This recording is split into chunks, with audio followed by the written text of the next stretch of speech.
So basically, yeah, Christy and Sweeney and Chad and everybody else that's corrupt, they did all that schooling and swore that oath. Oh, we're going to, Nanette Ward, oh, we're going to protect people's rights and we're going to be victims advocates and we're going to help heal families and children and whatever. And when the rubber hit the road, when it was time to do that, they chose not to. And with Katie Hellison Smith threatening me, demanding to know where those bodies were at, they weren't worried that anybody was going to do shit to them or retaliate. They chose to blackmail the very people they claimed were a threat to them, all the way up to the presidency. They didn't have to sacrifice anything. That's just it. I wasn't asking them to sacrifice their safety, their marriages, their families, nothing. They got off on thinking they were better than somebody else. They got off on raping and murdering and stealing and maintaining segregation and thinking they're now part of the elite. They chose to sell out. And what's really stupid is they could have gone ahead, followed through with their oath, kept their family, kept all of their credentials and actually been what they said, and had all the money and all the optics. They'd have been right up there with, they could have been helping Michael Brown's parents and Anthony Lamar Smith's family nail Darren Wilson and Jason Stockley, the two cops who killed him. They could have helped Sasha. They could have been all over the news for helping people. They could have made a fortune for helping people. Oh, I sure can't. I don't have any cash, sorry.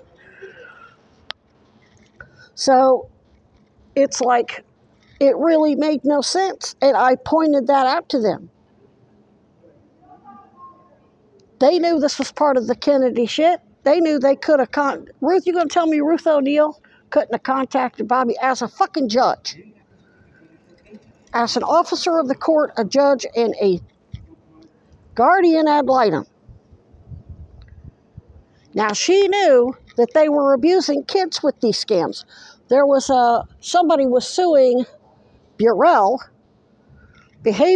which was, Joseph Parks was part of that too. He was the Missouri Medicaid director or department or whatever the hell his title was. He was the Missouri HealthNet director, which Centene bought HealthNet. So he was the Missouri Medicaid director. He was a professor of psychiatry at Mizzou.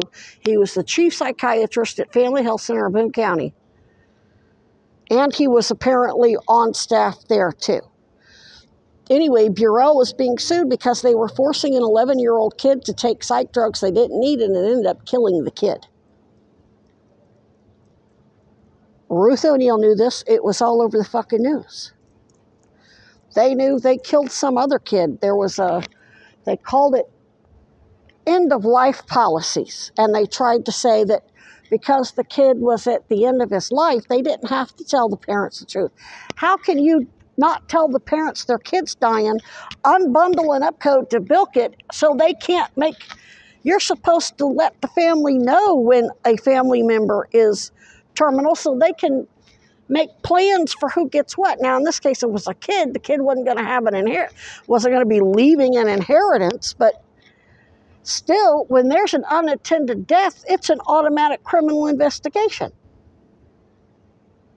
So if the doctors know you're dying, they're supposed to have you in hospice care so they don't have to do an investigation after you die. So they're killing kids and then blaming the parents for it so they can then lock the parents up, take all their assets, and Ruth O'Neill didn't want to blow that up. Jacoby Sweeney, who is a mother No, she was too worried about what her adult children were going to think of her sleeping with the patients. Come to find out, Sweeney had apparently slept with a lot of her patients. And apparently several of the doctors, LGBT doctors at Family Health Center, were sleeping with the patients. Which in the LGBT community, if we're not harmed by it, we don't care, so who cares? But apparently they were sleeping with them and killing them and running the scams in the process, and while they're murdering them, bilking their insurance. And some of it fraudulent insurance that they never should have gotten in the first place because the Medicaid director was involved. And the local people at the Social Security office were involved. That's the only thing I can imagine to make sense of this.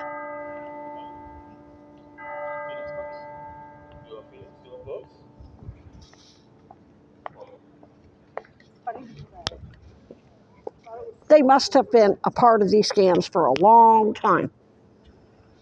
Because the racism and the elitism enough, that wasn't really enough for them to sacrifice all the tens of millions and all the fame they could have gotten for doing the right thing. Hell, who wouldn't want to be famous for solving the Kennedy assassination and Martin Luther King assassination and Malcolm X assassination and the murder of Sasha Minu Curry, which was already making global news. Plus, there was me suggesting the Mizzou football player strike that got all that racism blown up in the news. So the only reasonable conclusion is they were a part of it all along.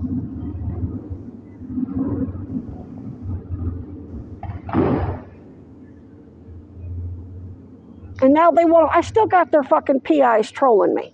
I've been trolled all fucking day today. I'm not going to go into the names. Koozy's already all over it. They've got a protective detail all around me, so they're watching you stupid motherfuckers troll me. So keep it up. That's why I don't care. So I'm not taking your picture. I don't need to. Koozy knows you're going to do it. Before you do it, they know who you're going to send.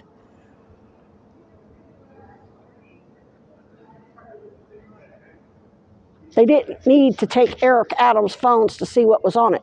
They already knew what was on it.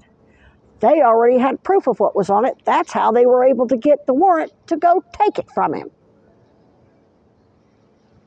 Think about it. That was the message they're sending you, stupid motherfuckers. That's what DOJ and the special prosecutors, when they went in and took all your all's phones, you think they needed the phones to see what was already on them? No, they already knew what was on them, presented the judge with the evidence of all your communications, and the judge said, yep, go take the phones. Just like a search warrant when they raid your house. They have to have proof that there's something criminal in there before they can even open that door. With Eric Adams, they didn't go raid his house. They stopped him after he got out of a meeting and took his phones. They already knew what was on the motherfuckers. They just sent you an overt message. We don't need your phones. We already know what you're doing. We're watching you do it in real fucking time.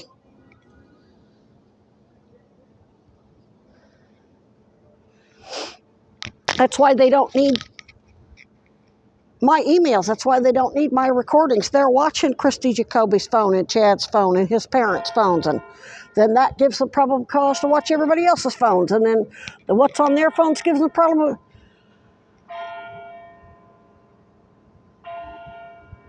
So the next logical question Bobby's going to ask is, well, if you have all this secret team helping you, keeping you alive, why didn't they get in contact with me? Because we knew there was surveillance on all of our phones. If they had started Googling the Kennedys and looking you up, and they'd have been dead before you could have ever met up with them. We already knew that. The only reason why I go ahead and do what I do is because, fuck, I'm already dying. I'm already terminal. I'm not going to get them and their families killed, too. So I pointed it out when SDNY said we've got an 877 number for anybody who wants to call in and either turn themselves in or come out as a victim or as a witness in the Diddy case, or anybody involved with Diddy in doing this. All of Diddy's partners in crime on Wall Street, which would be the Goldwaters and the Weinbergers and everybody else, have surveillance on all of our phones. They're going to be watching for anybody and everybody who calls that 877 number, and they're going to listen in real time, which is an obstruction in and of itself.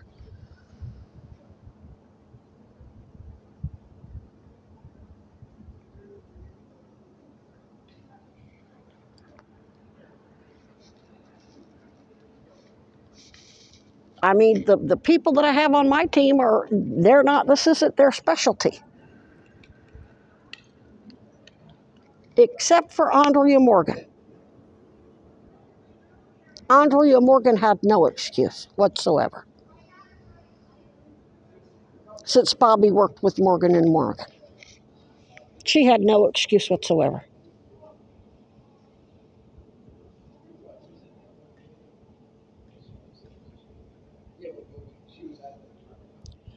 But it's real hard to conceive of a bunch of narcissistic motherfuckers, fake-ass special victims and human rights investigators who want to be famous for helping people for human rights, have the biggest opportunity of a lifetime to not only have the optics, have the money,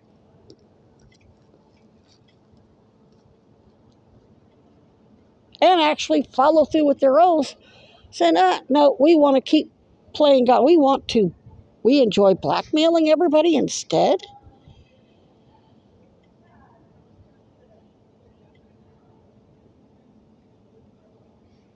I mean, it's kind of like with Diddy. His whole bad boy shit was, he was basically trying to say, we're bad boys. We revolt against the establishment.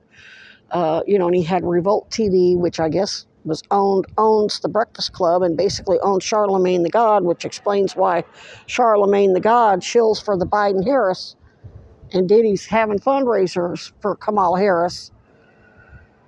So it's all, they put out all this fake shit, and I give them an opportunity to follow through with it, and they say, fuck it, no, we like things the way they are. And here's the thing, what ultimately happens is when they sell out like that, guess what? With me, you've lost all the power you had to blackmail anybody, because now the police can go. That's why the police are now going around and bashing people's skulls in, because they know nobody can do shit about it. They know NAACP can't do shit about it. They know ACLU can't do shit about it. Me too, time's up. Nobody can do it. They can now kill every fucking one of you because you can't say shit. You got yourself killed. That's why Derek Chauvin strangled George Floyd, knowing he was being recorded, knew it was going to go viral. He knew wasn't nobody going to be able to do shit to him. Now, because the protests were so bad, and I'm sitting there calling it out, I said, watch, I bet you the medical examiner lies for the police. And he did. Tried to say Derek Chauvin died of COVID. So what did Ben Crumb do? He went and got an independent autopsy. Nope, he was suffocated, asphyxiation. So the Biden administration went ahead and threw Derek Chauvin under the bus. And I promise you, Derek Chauvin is looking forward to any opportunity from the special prosecutors to roll on how they set him up and threw him up. I'm sure Derek Chauvin would love to roll on Amy Klobuchar and all those Democrats and the Republicans.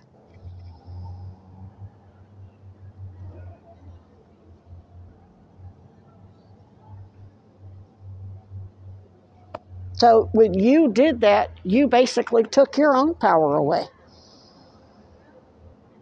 You can protest, but you can't demand real change. That's why all these protests here in Burlington didn't amount to anything, because you chose to sell out. Okay, now once you've done that, guess what? Now the police have the goods on you. They can kill you and any of your friends, and there ain't shit you can say, because you done helped them murder me. You sold out to them. Don't make a deal with the devil. So you're going to be famous as the most stupid motherfuckers on the planet. And here I am, uneducated, 10th grade education, no formal education, no money, and I'm beating the brakes off all of you. Do I have help? You bet.